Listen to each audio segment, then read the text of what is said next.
तो सबसे पहले ये एम तो रख लो कि बिटसेट सेकंड अटेम्प्ट के पहले आप मिनिमम 10 मॉक टेस्ट तो देने ही वाले हो। स्मार्टली चीजों को हैंडल करना है बिकॉज काफी कम टाइम बचा है अभी BITSAT second attempt and we are expecting more than 250 marks but landed up scoring less than 200 marks. Fight मारोगे तो बिटसेट फोड़ सकते हो। क्वेश्चंस आउट ऑफ सिलेबस से आ गए बट ये वो चीज है जिसके वजह से आपका स्कोर काफी कम हो सकता है।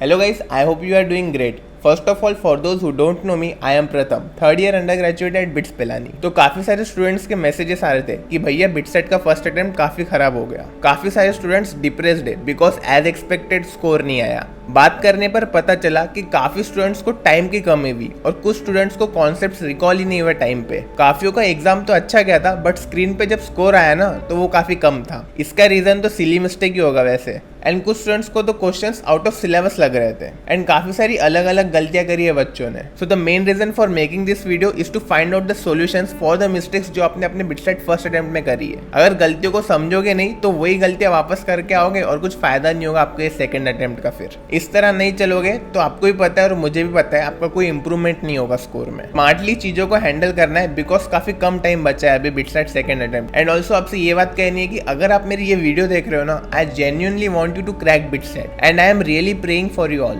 I just want to say कि I understand your current state. अभी ज्यादा निराश मत हो अगर कम स्कोर आया है तो। अभी भी टाइम है, एफर्ट्स करोगे तो कम बैक कर सकते हो। फाइट मारोगे तो बिटसेट फोड़ सकते हो। खुद पे बस भरोसा रखना है।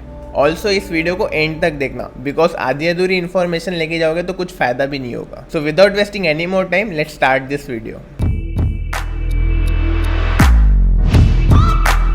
तो सबसे कॉमन मिस्टेक जो मोस्टली स्टूडेंट्स कर रहे हैं वो है स्पीड एंड एक्यूरेसी की। अगर आप अभी भी स्पीड एंड एक्यूरेसी की प्रॉब्लम फेस कर रहे हो इसका मतलब आपने प्रॉपरली मॉक टेस्ट नहीं दिए अभी तक। तो सबसे पहले ये एम तो रख लो कि बिटसेट सेकंड अटेम्प्ट के पहले आप मिनिमम 10 मॉक टेस्ट तो देने ही वाले हो। अब थोड़ा डीप में समझते हैं इस प्रॉब्लम को।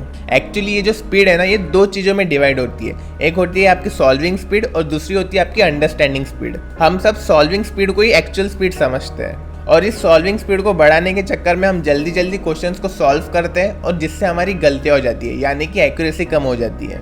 The point which I want to convey you is that आपको अपनी अंडरस्टैंडिंग स्पीड पे भी काम करना पड़ेगा। अंडरस्टैंडिंग स्पीड मतलब आपको कितनी जल्दी क्वेश्चन समझ में आता है और उसकी अप्रोच आपको कितनी जल्दी क्लिक होती है।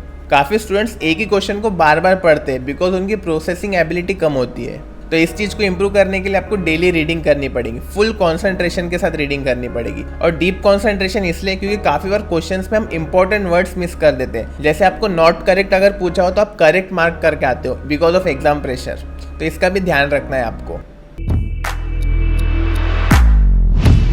मिस्टेक नंबर 2, मोर नेगेटिव्स। आप में से काफी सारे स्टूडेंट्स कह रहे थे कि they have solved more than 100 questions and they are expecting more than 250 marks but landed up scoring less than 200 marks. ये सब हुआ है आपके निगेटिव स्कोर की वजह से। तो समझते ही निगेटिव स्कोर एक्चुअल में होता कैसे है। फर्स्ट, आपको क्वेश्चन में कॉन्फिडेंस नहीं होता है कि आपसे बनेगा या नहीं बनेगा, फिर भी आप उसको ट्राई करते हो। बट जब आप कुछ टाइम देके वो क्वेश्चन ट्राई करते हो तो आपको लगता है कि कुछ तो मार्क कर ही लूँ, उसके वजह से आपसे गलती हो जाती है। मोस्ट ऑफ द केसेस में निगेटिव इस वजह से ही होता है। Reason, lack of conceptual clarity. Second, speed increase करने के चक्कर में एक्यूरेसी का मीटर डाउन कर देना। Reason, lack of speed. Third, while solving आपको लगता है कि आप करेक्ट वे में सॉल्व कर रहे हो but the question comes out to be tricky and conceptual. Again इसका reason lack of conceptual clarity and problem practice. और भी काफी सारे रीजन हो सकते हैं। तो एक पेन और पेपर लो और याद करो कि आपने कौन सी गलतियां करी थी एग्जाम में। अगर याद नहीं आ रही है तो मॉक टेस्ट देकर देख लो, आपको समझ जाएगा कौन सी गलतियां आप एग्जाम में भी करने वाले हो। बिकॉज जो गलतियां आप मॉक टेस्ट में करोगे ना, वही गलतियां आप एग्जाम में भी कर लोगे। तो अपने मॉक टेस्ट को अच्छे से एनालाइज करो और समझो उसका सॉल्यूशन क्या हो सकता है। You can share your mistakes in the comments also, I will try to help you out. Mistake number 3, questions out of syllabus से आ गए। काफी सारे स्टूडेंट्स कह रहे थे कि उन्हें समझ ही नहीं आ रहा था कि क्वेश्चन कौन से टॉपिक से पूछा गया है।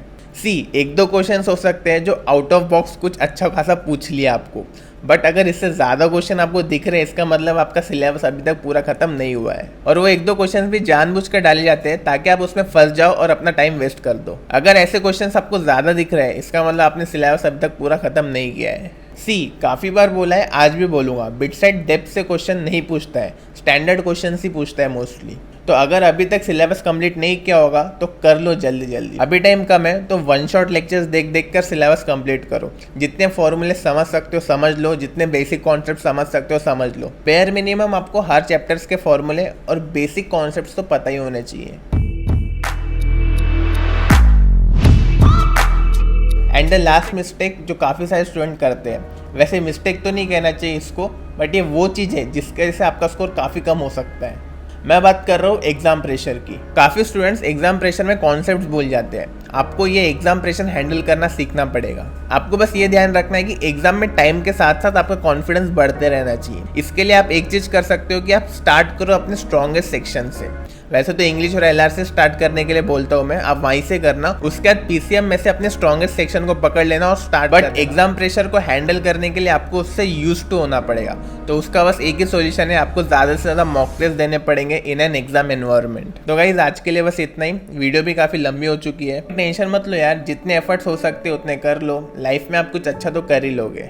अगर आप अभी फाइट मार रहे हो ना, तो ये समझ लो आप आधे से ज़्यादा लोगों से तो आगे आ ही चुके हो। बस कुछ और दिन फाइट मारना है आपको ये। बाकी if you want to share anything with me you can let me know in the comment section.